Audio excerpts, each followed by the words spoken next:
आगे बढ़ते हैं और चीजों को आगे बढ़ाने का प्रयास जो है हम यहाँ पर हम करते हैं। तो बहुत ध्यानपूर्वक बातों को समझिएगा और आगे बढ़ने का प्रयास आपको यहाँ करना होगा।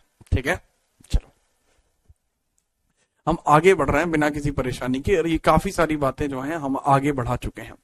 और यहाँ पर चीजों को आगे बढ़ाते हुए कल की क्लास में जहां पे हमने टॉपिक छोड़ा था वहां से आगे टॉपिक को बढ़ाएंगे। कल की क्लास के टॉपिक के अंदर में 1935 के अंदर क्या क्या परिवर्तन हुए उन सभी परिवर्तनों को बताने वाला था। तो हेडिंग डाल लीजिए, इंपोर्टेंट रिफॉर्म्स बाय 1935 एक्ट। ठीक है, चलो भाई, इंपोर्टेंट रिफॉर्म्स बाय 1935 एक्ट्स हम स्टार्ट करते हैं। ठीक है, चलो तो चलिए भाई स्टार्ट कर देते हैं। अधिनियम, तो इसमें स्लाइड मैंने बनाई थी, तो इसमें लिख लीजिए प्रमुख सुधार, या इसके थ्रू होने वाले प्रमुख सुधार, प्रमुख परिवर्तन, प्रमुख सुधार, मेजर रिफॉर्म्स, मेजर रिफॉर्म्स।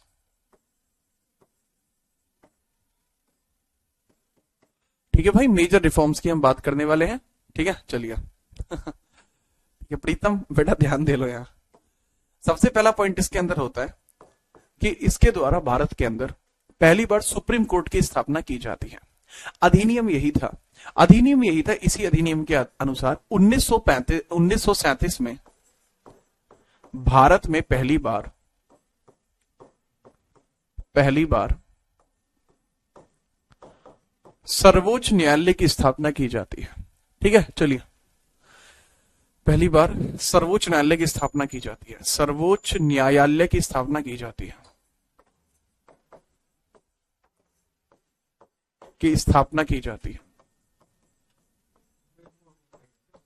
जी हाँ, establishment of supreme court for the first time in India. ठीक है, चलिए ठीक है, टी शर्ट है उसके ऊपर है। ठीक है, चलो establishment of supreme court, establishment of supreme court.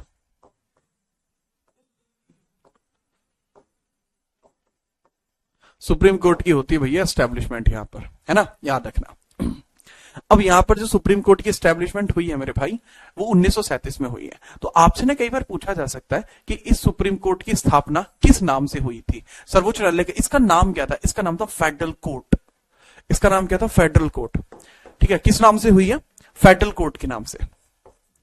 या फिर इसको कहा गया, इसको क्या कहा गया? क्या कहा गया? कॉल्ड एज, इसको क्या कहा गया? क्या कहा गया? या फिर इट वॉज कॉल्ड एज,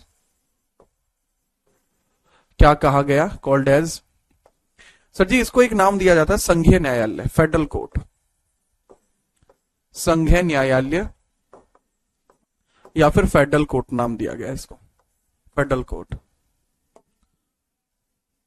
ठीक है, फेडरल कोर्ट इसको नाम दिया जाता है वो फेडरल कोर्ट।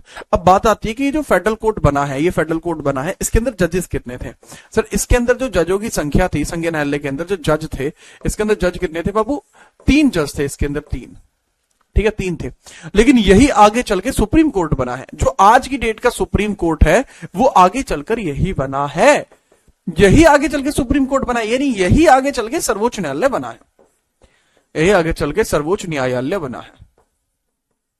और आगे चल के जब ये सर्वोच्च न्यायालय बना तो वो कब बनता है? सर जी इसकी स्थापना होती है 26 जनवरी 1950 में, इसकी स्थापना हुई और इसने कार्य करना कब प्रारंभ किया? कार्य प्रारंभ कब किया भाई? इसने कार्य किया 28 जनवरी 1950 से। तो यहां से इसने कार्य करना प्रारंभ किया, यहां इसकी स्थापना हुई है। तो ये दोनों के दोनों काम आपके कुछ इस प्रकार से आपको देखने को मिल रहा है। ठीक है, चलो याद रखेंगे फेडरल कोर्ट का, यही तो फेडरल कोर्ट है बाबू। कहां इसको क्या कहा गया? मैंने क्या बताया कि भारत में पहली बार सर्वोच्च न्यायालय की स्थापना हुई। ये दरअसल इसको संघीय न्यायालय कहा गया था, सर्वोच्च न्यायालय इसको कहा ही नहीं गया।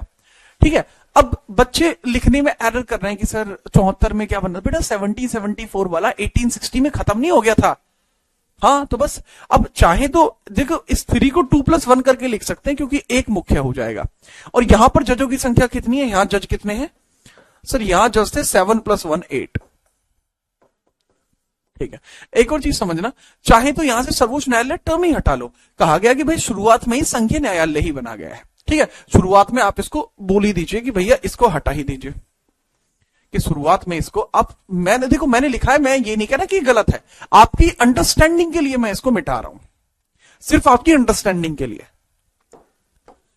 ठीक है, भारत में पहली बार संघीय न्यायालय बना, हालांकि बनाए सुप्रीम कोर्ट ही है, संघीय न्यायालय बना, न्यायालय की स्थापना की गई, मतलब फेडरल कोर्ट की स्थापना की गई, एस्टैब्लिशमेंट ऑफ फेडरल कोर्ट। तो अब यहां पे आपको ये नहीं कहना पड़ेगा कि इसको क्या कहा गया, तो आप दोनों तरीके से बोल सकते हैं।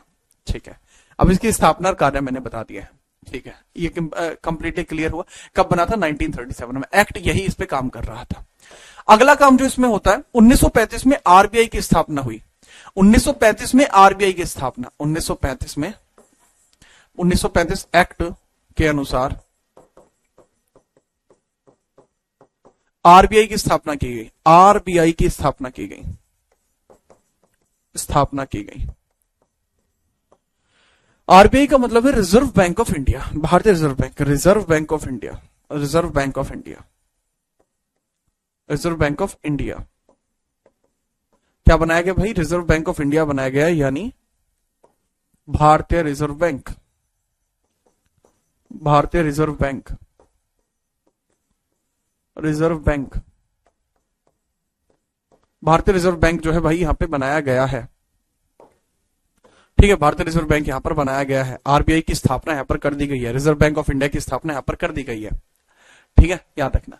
सर चीफ जस्टिस कौन था बेटा, जब ये बना था तो इसमें मुख्य जज अलग व्यक्ति था, इसमें मुख्य जज कौन था, जब ये बना तो इसमें मुख्य जज अलग व्यक्ति बना था, जिसका नाम था मोरिस गवेयर, इसका नाम था मॉरिस गवेयर,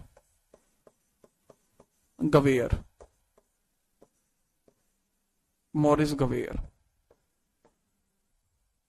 और यहां पर जब सुप्रीम कोर्ट के अंदर यह बना था, सुप्रीम कोर्ट के अंदर बना, तो यहां जज कौन था, मुख्य जज, यहां मुख्य जज अलग व्यक्ति था, और यहां मुख्य जज का नाम क्या था, लिखिए सर, हीरालाल जे कानिया,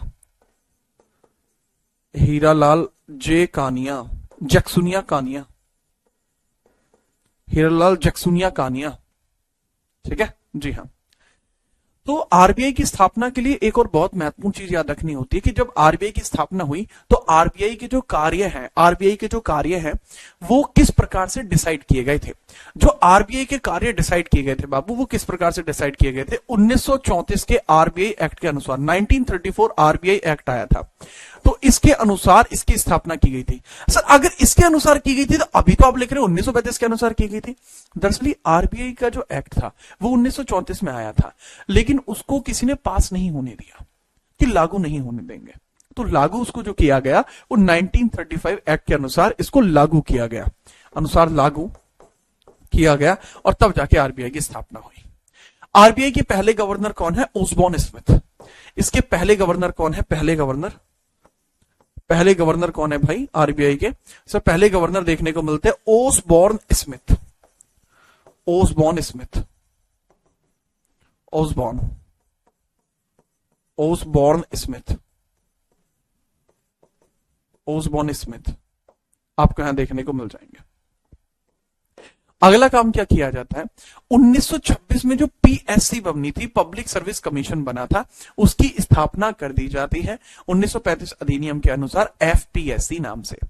तो मैं आपको बताना चाहूंगा तीसरा पॉइंट इसमें क्या था, तीसरा पॉइंट, अब इन तीनों पॉइंटों पे मैं स्टार भी डाल देता हूं ताकि आपको एक दिमाग में याद रहे। पहला पॉइंट, दूसरा पॉइंट, तीसरा पॉइंट, है ना, ये 3 पॉइंट आपके क्रिएट हो गए।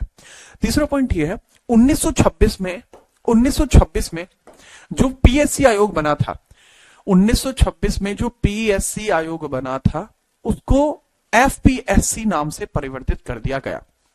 अच्छा, ये सुप्रीम कोर्ट कहां पर था या संघीय न्यायालय कहां पर था, सर ये भी दिल्ली में था, लेकिन ये दिल्ली में नहीं था। आरबीआई की स्थापना कहां होती है, सर ये कलकत्ते में हुई थी, कलकत्ते में 1935 में बना, बट 2 साल के बाद 1937 में ये बॉम्बे चला गया। बना था कलकत्ते में लेकिन फिर चला गया बॉम्बे, इसके हेडक्वार्टर पहले कोलकाता, 2 साल के लिए, बाद में बॉम्बे। लेकिन तीसरा पॉइंट इसमें क्या है, पीएससी आयोग, पीएससी आयोग, पीएससी आयोग को एफपीएससी आयोग बना दिया गया, एफपीएससी आयोग बना, आयोग बना, PSC commission will became FPSC, संघीय लोक सेवा आयोग इसको कह दिया गया। ये कब हुआ था, 1935 में, 1935, ऐसा 1935 में हुआ था। जो पीएससी कमीशन है that will be called as FPSC, यानी federal public service commission, federal public service commission, service commission.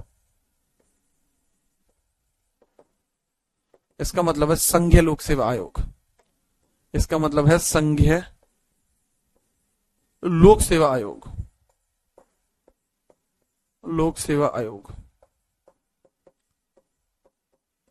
ये काम यहां पर किया गया है, ठीक है, नोट करिए, फिर आगे बढ़ते हैं।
भाई, हाँ, बढ़िया।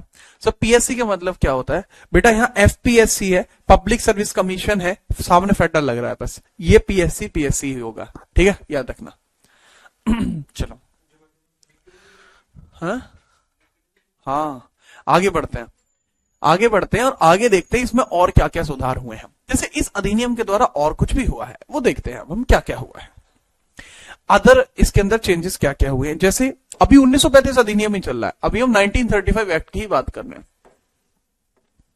1935 गवर्नमेंट ऑफ इंडिया एक्ट की ही बात चल रही है, गवर्नमेंट ऑफ इंडिया एक्ट की ही बात चल रही है, एक्ट की ही बात चल रही है, क्या बात चल रही है, गवर्नमेंट ऑफ इंडिया एक्ट की ही बात चल रही है, तो इस पर ध्यान दीजिए। 1935 भारत शासन अधिनियम की बात चल रही है, भारत शासन अधिनियम, अधिनियम की ही बात चल रही है, 1935 भारत शासन अधिनियम की ही बात चल रही है, ठीक है। अब भाई इसके अंदर एक चीज जो बहुत ध्यानपूर्वक आपको समझनी होगी, पहली चीज की, 1937 में म्यांमार को भारत से अलग कर दिया गया। म्यांमार तुम्हें पता है पहले इंडिया का हिस्सा था, लेकिन अब म्यांमार को भारत से अलग कर दिया गया, ठीक है। चलो, 1937 में म्यांमार को 1937 में म्यांमार को भारत से अलग कर दिया गया, म्यांमार को भारत से अलग कर दिया गया, अलग कर दिया गया, म्यांमार को भारत से अलग कर दिया गया। इसका मतलब है इन 1937 Myanmar separated from India, in 1937 Myanmar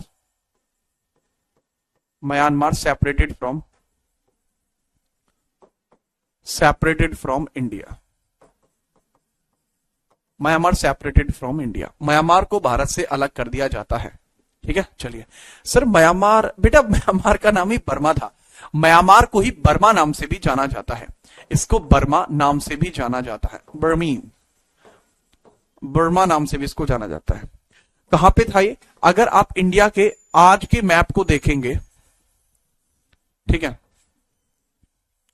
ये आज का आपको इंडिया देखने को मिलता है, जो आज की डेट में इंडिया है। तो आज की डेट में इंडिया के जो इधर साइड वाला पोर्शन है, ये वाला पोर्शन, ये इसके बाहर वाला, ये वाला जो पोर्शन है, ये वाला,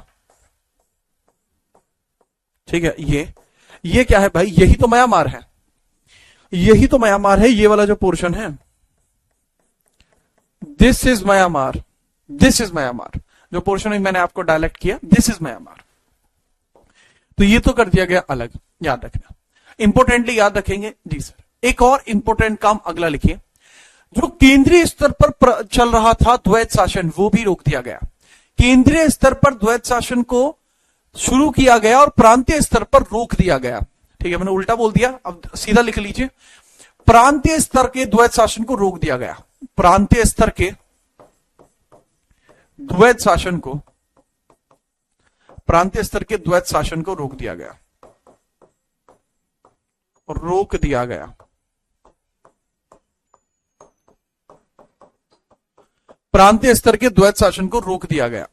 इसका मतलब था diarchy abolished, diarchy abolished, diarchy abolished at provinces,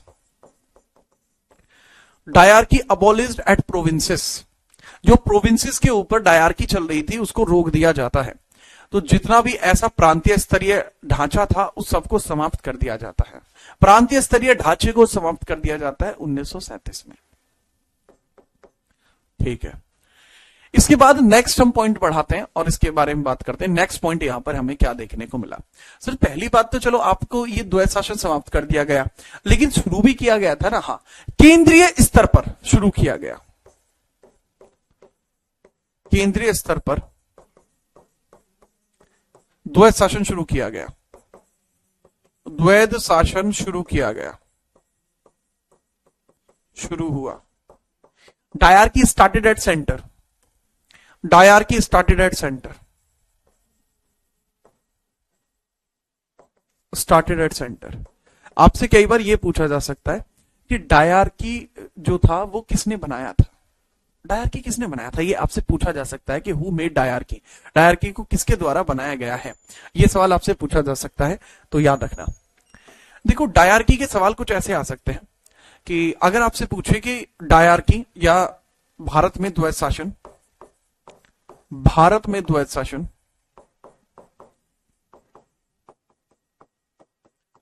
के प्रतिपादक कौन है, के प्रतिपादक कौन है, प्रतिपादक कौन है,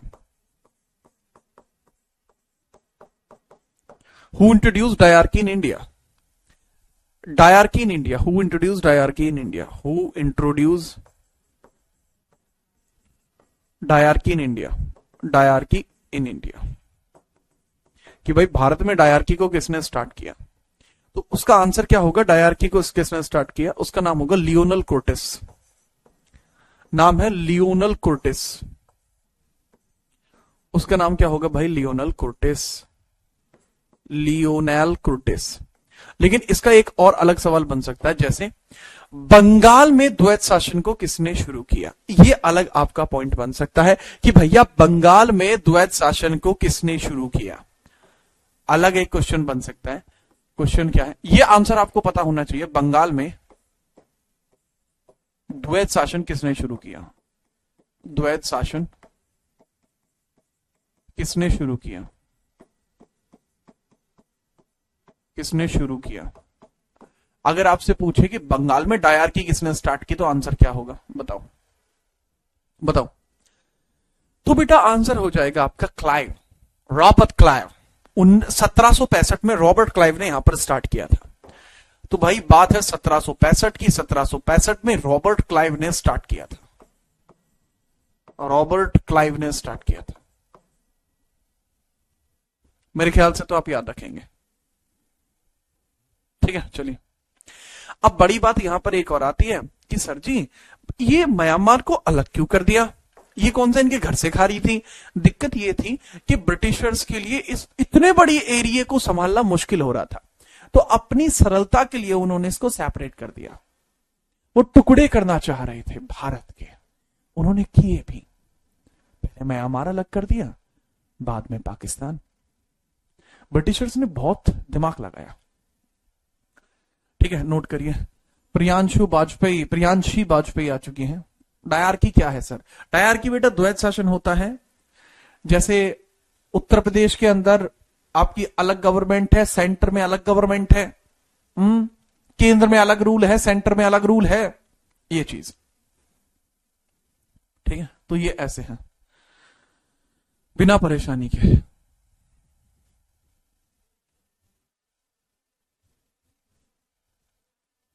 क्लियर बात है। जीआई टैग का मतलब होता है ज्योग्राफिकल आइडेंटिफिकेशन। जीआई टैग जो होता है ये 1999 एक्ट के बाद दिया जाना शुरू हुआ था। इसका मतलब होता है किसी विशेष क्षेत्र से संबंध रखना। सब ब्रिटेन भी चीता ही था। हाँ भैया। अच्छा, इसमें लास्ट पॉइंट लिखो 1935 अधिनियम में, आप लास्ट पॉइंट लिखो कि 1935 अधिनियम के आधार पर भारत में पहली बार आम चुनाव हुए।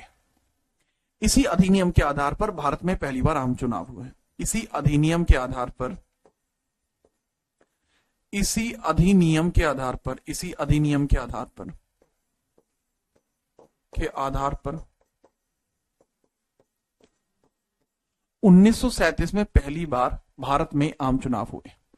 1937 में पहली बार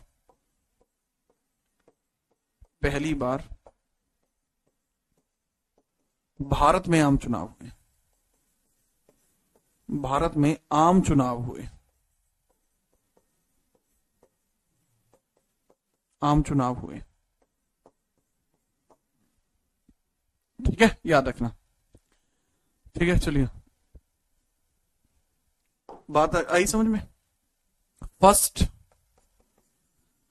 general election in India, first general election in India, election in India in 1937, 1937 में चुनाव हुए थे। ठीक है, चलिए आगे बढ़ते हैं, आगे बढ़ते हैं। हाँ बेटा, मयंक बलहारा, स्टार्ट करेंगे। सब भारत सरकार एक्ट और भारत शासन अधिनियम में फर्क है बेटा? कोई फर्क नहीं है, हिंदी और इंग्लिश का फर्क है बस। नेक्स्ट हम बढ़े, डन। हेडिंग डालिए भारत के पहले आम चुनाव। हेडिंग आपको डालनी है भारत के पहले आम चुनाव। हेडिंग डाल लीजिए भारत के पहले आम चुनाव। अरे बाप रे, क्या कर दिया रे, ये ठीक है। ये लीजिए, भारत के पहले आम चुनाव 1937, 1937 भारत के पहले आम चुनाव। इसमें भारत की पार्टियां शामिल होंगी। भारत के पहले आम चुनाव है, इसमें भारत की ही पार्टियां शामिल होंगी। ठीक है, चलिए, भारत में पहले आम चुनाव,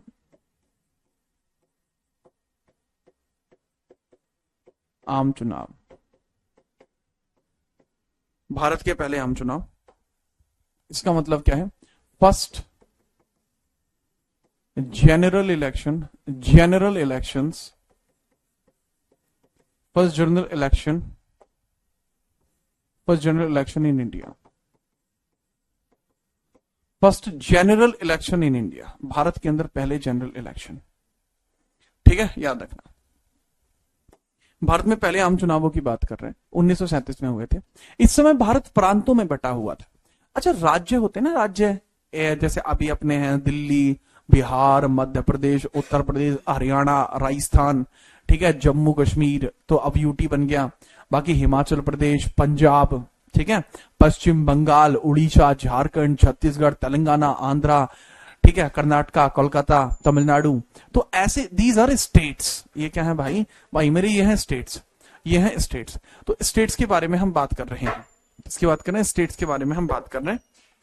तो थोड़ा ध्यान रखना कि 1937 के अंदर जो स्टेट्स जैसे अब है ना, उस समय स्टेट्स ना होकर क्या हुआ करते थे भाई? उस समय हुआ करते थे प्रांत। क्या बोलते थे? प्रोविंस हुआ करते थे। इस समय प्रोविंस हुआ करते थे। तो इस समय भारत के अंदर 11 प्रांत थे। इस समय भारत में 11 प्रांत थे। 11 प्रांत थे। 11 प्रांत थे। There were total 11 provinces. There were total 11 provinces at that time. At that time. There are total 11 provinces at that time. ठीक है, चलिए तो भाई 11 प्रोविंस इसमें टोटल होया करते थे, और इनको हम देखते हैं कैसे कैसे थे। अब इसमें सारी पार्टियां, इसमें भारत की पार्टियों ने भी भाग लिया था इस चुनाव में। भारतीय दल भी शामिल हुए थे, भारतीय दल भी शामिल हुए, शामिल हुए कि भाई भारत के भी सारे दल इसमें शामिल हो गए। उन्होंने कहा कि भाई मजा ही आ गया, चुनाव लड़ेंगे, मजा आएगा, पावर आएगी हाथ में। ठीक है, ओके की रिपोर्ट। अब 11 प्रांतों में से कांग्रेस का दबदबा अलग लेवल का था। 6 जगह तो कांग्रेस डायरेक्टली जीतती है, 6 प्रांतों में। 6 प्रांत ऐसे हैं जहां कांग्रेस पूर्णतः जीत जाती है। कांग्रेस द्वारा कांग्रेस द्वारा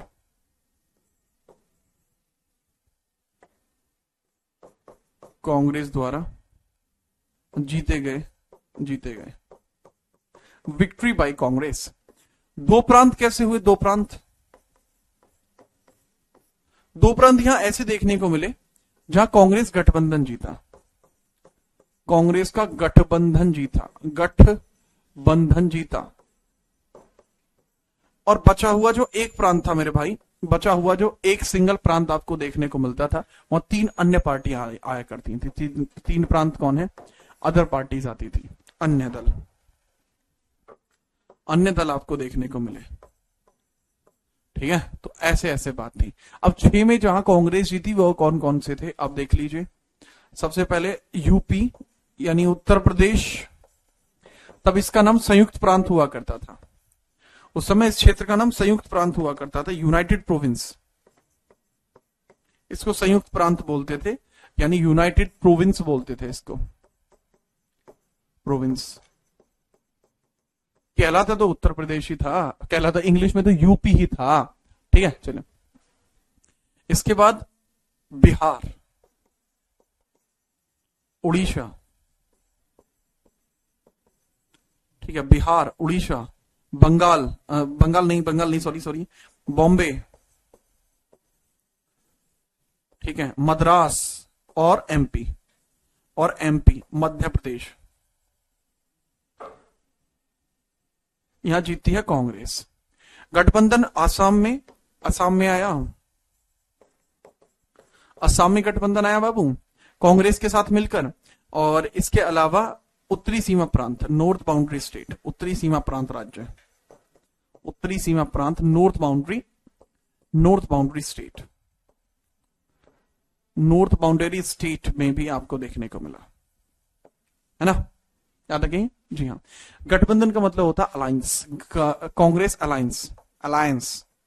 अलायंस। 3 जो अन्य जहां पर नहीं आई वो कौन कौन से थे? पंजाब, बंगाल और सिंध। यहां कांग्रेस नहीं आ पाई। पंजाब में आती है यूनियनिस्ट पार्टी। पंजाब में कौन आती है? Unionist party. बंगाल में प्रजाकृषक,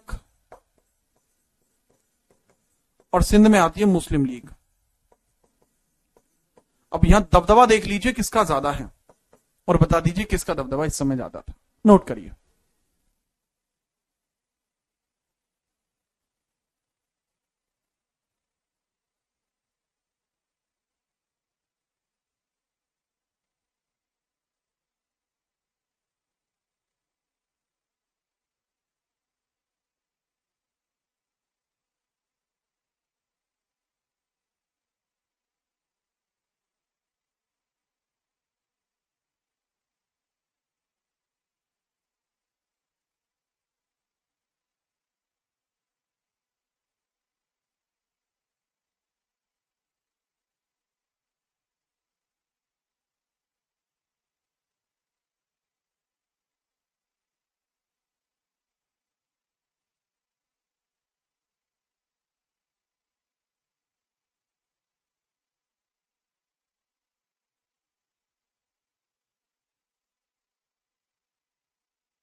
नोट कर लिया जी आपने? जी हाँ, बहुत बढ़िया। आगे हम बढ़ते हैं। अब ये जो चुनाव हुए हैं, इसमें हर एक चुनाव के अंदर, हर एक प्रांत के अंदर एक नेता को घोषित कर दिया जाता है। ठीक है, ओके। हम्म। नहीं बनाते हैं, इन बनाते हैं, नोट्स बराबर बना रहे हैं। ठीक है, अरे नहीं, ठीक है। अब चलिए आगे बढ़ते हैं। इसके बाद हम देखते हैं कि यहाँ पे बराबर तरीके का काम जो है चल रहा था। यहाँ कांग्रेस अपने यहाँ पर अपने एक एक व्यक्ति को नियुक्त करती है मुखिया के तौर पर, और यहीं पहली बार आपको देखने को मिलता है उत्तर प्रदेश के जो पहले मुख्यमंत्री के तौर पर बैठाए जाते हैं, दैट इज गोविंद वल्लभ पंत। ठीक है, चलिए आगे हम बढ़ते हैं। गुलशन चौबे बेटा जरूर दिखा देंगे वो स्लाइड, ठीक है, जरूर दिखा देंगे। आज तो मुझे याद नहीं रहा, बट हाँ कल स्लाइड दिखा देते हैं आपको। आगे बढ़िए। इसके बाद क्या होता है नेक्स्ट? इसके बाद लेकिन दिक्कत एक और हो जाती है, दिक्कत एक और हो जाती है, वो समझिए। 1939 आ जाता है और पूरा विश्व जो है वो चपेट में आ जाता है एक विश्व युद्ध के। 1939 में द्वितीय विश्व युद्ध प्रारंभ हो जाता है। 1939 में और 45 के बीच में द्वितीय विश्व युद्ध देखने को मिलता है। द्वितीय विश्व युद्ध क्या देखने को मिलता है? द्वितीय विश्व युद्ध देखने को मिलता है। द्वितीय विश्व युद्ध देखने को मिलता है, युद्ध देखने को मिलता है। जैसे तैसे बड़ी मुश्किल से जो भारतीय लोग हैं वो संभले हैं, और जो ब्रिटिशर्स की खिलाफत वो अभी तो नहीं करना है कम से कम, लेकिन द्वितीय विश्व युद्ध की शुरुआत हो जाती है, वर्ल्ड वॉर सेकंड की शुरुआत हो जाती है। वर्ल्ड वॉर सेकंड की शुरुआत हो जाती है। यहां जैसे वर्ल्ड वॉर सेकंड की जो शुरुआत हुई है, इसमें दो प्रकार के राष्ट्र हैं, एक है मित्र राष्ट्र और एक है धुरी राष्ट्र। एक तो थे मित्र राष्ट्र और एक थे धुरी राष्ट्र। एक को कहा गया फ्रेंड नेशन और एक को कहा गया एक्सल नेशन। फ्रेंड नेशंस, इनको कहा गया, धुरी को एक्सल नेशंस। तो फ्रेंड नेशंस है और एक्सल नेशंस है, ये दो तरीके से आपको देखने को मिल रहे हैं। अभी हम मित्र राष्ट्र में कौन कौन है sir? USA, UK, USA, UK, ठीक है, यूएसए हो जाएगा, यूके हो जाएगा, यूएसएसआर, ठीक है, ये बड़े बड़े देश तो ही हो जाएंगे बाबू, ये यूएसएसआर, कनाडा जैसे बड़े देश। ठीक है, तो इसमें अमेरिका, ब्रिटेन, रूस, जो सोवियत संघ था, कनाडा, ये सब इसमें शामिल हुए। धुरी राष्ट्र में आपको देखने को मिलता है जर्मनी। ठीक है, ईटीसीटी और भी बहुत सारे देश है, ये सिर्फ मेन लिखवा रहा हूं, ईटीसी और भी बहुत सारे देश है, मैं खाली मेन लिखवा रहा हूं। एक्सल नेशन के तौर पर आपको देखने को मिलता है क्या? Germany, Italy and Japan. ठीक है, याद रखिएगा, है ना? जय हिंद। तो इसके अंदर जर्मनी का जो तानाशाह था, जिसका नाम था एडोल्फ हिटलर, उसी के द्वारा इस बैटल की स्टार्टिंग भी की गई थी। It was started by Germany on attacking on Poland. Germany ने पोलैंड पर अटैक कर दिया था, उसके बाद इसकी शुरुआत हो गई थी। लेकिन इसमें, इस युद्ध में, 1939 की बात है, इस युद्ध में ब्रिटेन, भारतीय धन व जो लोग हैं भारत के, यानी आर्मी, इनको यूज करना चाहती थी। भारतीय धन व सेना प्रयोग में लाना चाहती थी,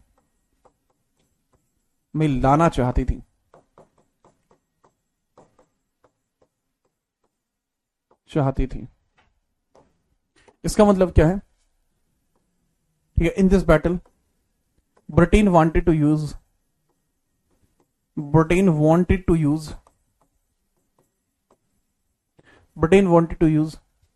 money and army of India,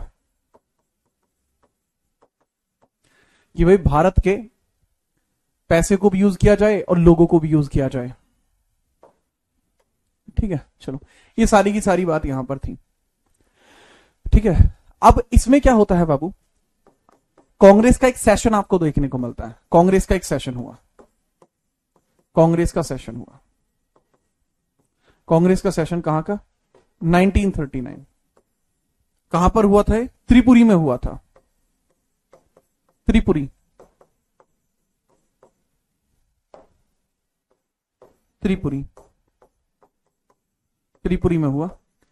अब त्रिपुरी सेशन के अंदर अध्यक्ष कौन थे बाबू? अध्यक्ष कौन है? जी हां, अध्यक्ष सुभाष चंद्र बोस, चेयरमैन। सेशन का एक अध्यक्ष होता है, तो अध्यक्ष कौन थे? सुभाष चंद्र बोस, चंद्र बोस। कौन थे बाबू? सुभाष चंद्र बोस आपको यहां पर देखने को मिल रहा है। ठीक है, अब यहां पर कांग्रेस या कांग्रेस का कहना था, यहां गांधी जी हैं, गांधी जी का कहना था कि हमें इनकी मदद नहीं करनी चाहिए, ना ही इन पर हमला करना चाहिए। लेकिन यहां पर यहां गांधी जी का विचार था, यहां गांधी जी का विचार था, गांधी जी का विचार था, गांधी जी का विचार था कि ना हम ब्रिटेन पे हमला करें, ना उसकी सहायता करें, ना हम ब्रिटेन पर हमला करें, ना सहायता। ये गांधी जी का कहना था। तो गांधी जी की अपनी एक अलग थियरी थी। गांधी जी यहां पर पूरी तरीके से नॉन वायलेंस चाहते थे। गांधी जी जो है ये नॉन वायलेंस चाहते थे, अहिंसा चाहते थे, नॉन वायलेंस। ठीक है, अहिंसा चाहते थे। क्या चाहते थे? अहिंसा चाहते थे। लेकिन इधर सुभाष चंद्र बोस जो है, इनका कहना था कि हमें ब्रिटेन पर आक्रमण करना चाहिए, ब्रिटेन पर आक्रमण करना चाहिए, देश आजाद हो जाएगा, करना होगा, करना होगा। ये इनके थॉट्स थे। अब एक म्यान में दो तलवारें नहीं रह सकती। इनके विचार अलग हैं, उनके विचार अलग है। गांधी जी का इन्फ्लुएंस ज्यादा है, लोग समझते हैं, मानते हैं, इनको पूछते हैं। और इसी वजह से गांधी जी के कारण सुभाष चंद्र बोस यहां रिजाइन दे देते हैं। विचारों में मतभेद के चलते, विचारों में मतभेद के चलते सुभाष चंद्र बोस ने यहां रिजाइन दे दिया। सुभाष चंद्र बोस रिजाइंड, सुभाष चंद्र बोस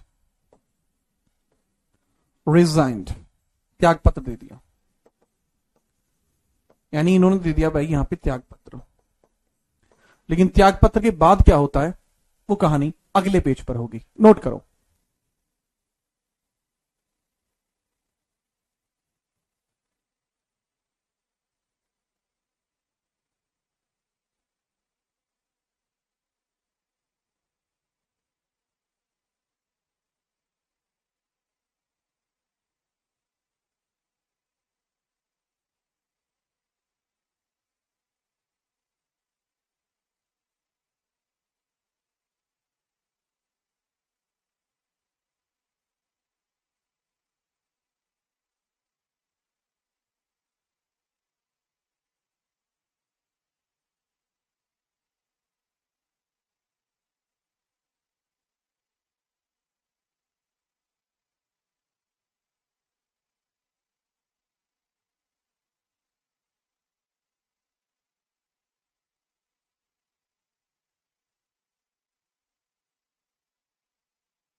नोट हो गया?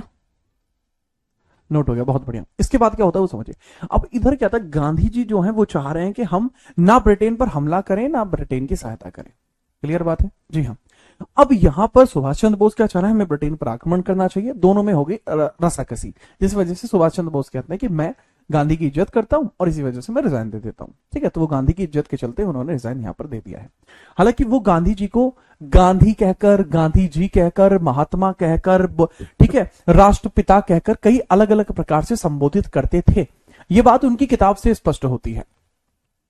हम आगे बढ़ते हैं, स्थिति कहां पहुंचती है, हम कहां किन विचारों पर पहुंचते हैं।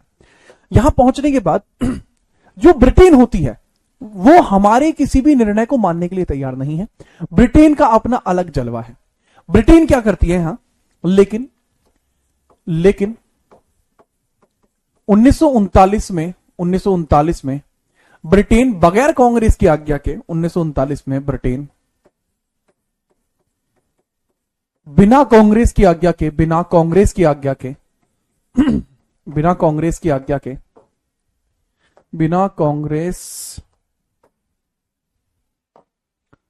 बिना कांग्रेस की आज्ञा के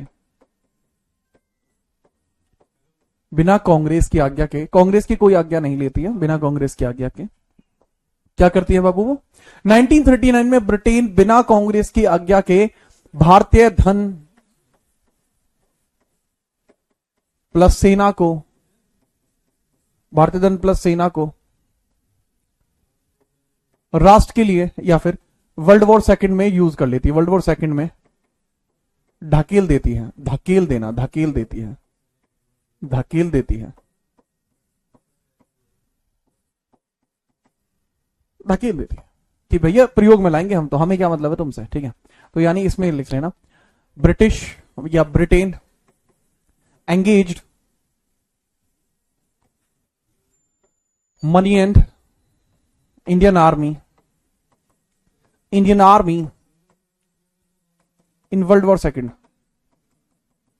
इन वर्ल्ड वॉर सेकंड, ठीक है, याद रखना, नहीं इन वर्ल्ड वॉर सेकंड।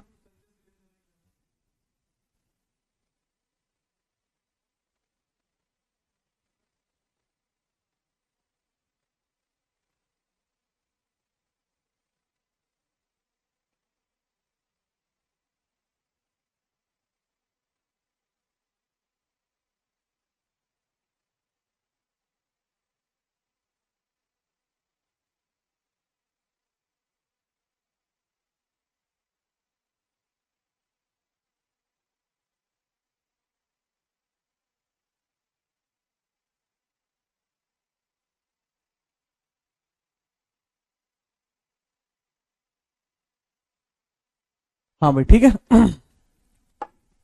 आगे बढ़ो। तो मैंने बताया कि भाई वो ब्रिटेन को एंगेज कर देता है मनी और इंडियन आर्मी जो है ब्रिटेन एंगेज कर देता है उनको, ठीक है। अब इसकी वजह से कांग्रेस नाराज हो जाती है, कांग्रेस कहती है कि ये क्या बात हुई, हमारी आज्ञा के बगैर हमारी आर्मी का प्रयोग, ये तो मैटर हो गया, ये तो डिस्टर्ब हो गए हम।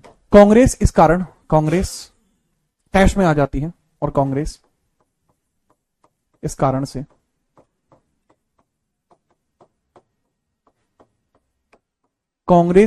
से मैटर खराब कर देती है और 22 दिसंबर 1939 में विरोध प्रदर्शन के तहत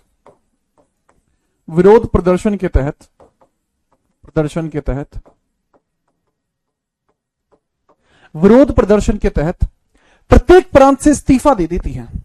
विरोध प्रदर्शन के तहत प्रत्येक प्रांत से इस्तीफा दे देती है, इस्तीफा दे देती है, ठीक है, याद रखना। मास रिजाइंड, कांग्रेस के सारे अधिकारी जिस भी सत्ता के अंदर थे सबके सब ने रिजाइन दे दिया, ठीक है। चलिए सर शामिल लिखें धकेल की जगह तो अच्छा लगेगा, नहीं बाबू, असलियत में उन्होंने शामिल नहीं किया था हमें उन्होंने बराबरी का हिस्सा नहीं दिया, उन्होंने हमें जबरदस्ती धकेला था। अगर जबरदस्ती ना की होती तो मैं शामिल लिखता, लेकिन ये जबरदस्ती की गई है इसलिए मैंने धकेल लिखा है, ठीक है, धकेल देती है इसलिए तो लिखा है मैंने। अच्छा यहां पर जैसे मैंने बताया कि प्रत्येक प्रांत से इस्तीफा दे देती है, मास रिजाइन होता है, तो इस दिन को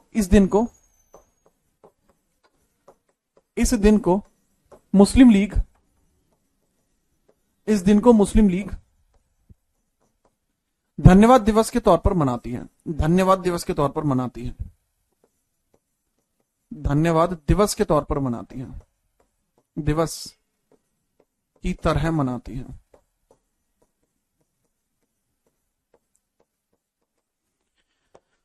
तो इस दिन को मुस्लिम लीग ने क्या करा, मुस्लिम लीग सेलिब्रेटेड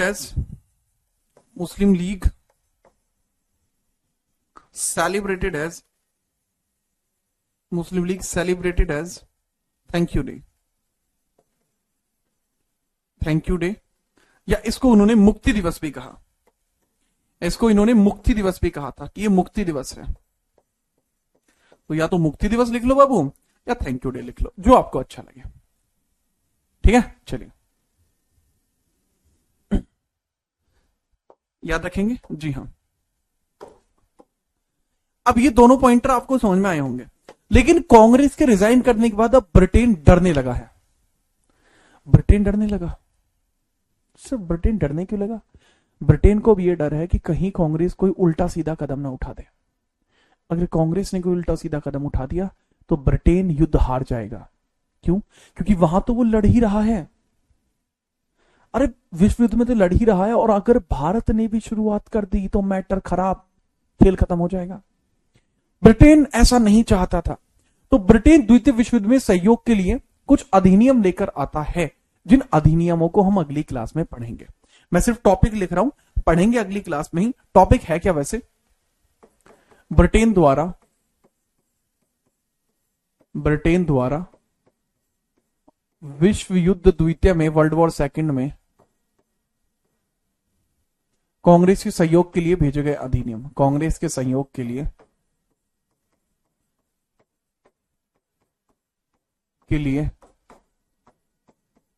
भेजे गए अधिनियम, भेजे गए एक्ट या अधिनियम। मैं बता देता हूं कौन कौन से एक्ट या अधिनियम भेजे गए थे। Let I tell you. जैसे अगस्त offer 1940, Cripps offer 1942, Wavell plan या फिर 1945। ऊपर वाले को अंग्रेजी भाषा में ब्रिटिश एक्ट 4 कांग्रेस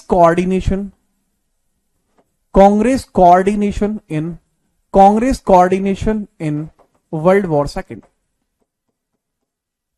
और इसको अगस्त प्रस्ताव, क्रिप्स ऑफर, क्रिप्स मिशन बोल लीजिए, वेवल प्लान बोल लीजिए, इनको हम अगली क्लास में पढ़ेंगे। ठीक है, चलिए याद रखेंगे भाई। ऐसे कुछ कहानी है जिसमें हम ये तीनों के तीनों पॉइंट पढ़ने होंगे कल, लेकिन वो पढ़ेंगे अपन पढ़ेंगे अगली क्लास में। ठीक है, चलिए चलिए, अच्छा लगा सर। आप मुजफ्फरनगर कब आएंगे? अरे मैं बहुत जल्दी आप सभी के नजदीक आऊंगा, बहुत जल्दी आपके यहां। ठीक है, अब वो उसके अंदर मैं हर जगह जाऊंगा, जयपुर, जोधपुर, मुजफ्फरनगर, शामली, मेरठ, बागपत, बड़ौद, सोनीपत, पानीपत, भिवानी, ठीक है, रोहतक, और जो है अपना जींद, ठीक है, जींद, फतेहाबाद, फतेहपुर, ठीक है। तो ये सारे के सारे एरिया, और इधर अपना पटना, ठीक है, छपरा, तो अब सभी उधर साइड, ठीक है, याद रखना। मध्य प्रदेश में इंदौर, उज्जैन, ठीक है, झुंझुनू ओके। अरे बिहार भी, अरे बताए तो बिहार, ठीक है, बिल्कुल। उत्तर प्रदेश, अरे उत्तर प्रदेश से तो मैं हूं ही, झज्जर, बिल्कुल भाई, लखीमपुर खीरी, इलाहाबाद, ठीक है, सब जगह, रुड़की, भारत जोड़ो यात्रा कर दूंगा एक है ठीक है, याद रखना। मोतिहारी बिहार में है ना। आएंगे आए मजे। सर आप कहां से हो? आपके दिल से। अमरोहा तो मैं जाता रहता हूं कई बार। ठीक है, चलिए अब कल मिलते हैं, तब तक के लिए जय हिंद, वंदे मातरम। अच्छे से पढ़ा कीजिए, है ना, बाय।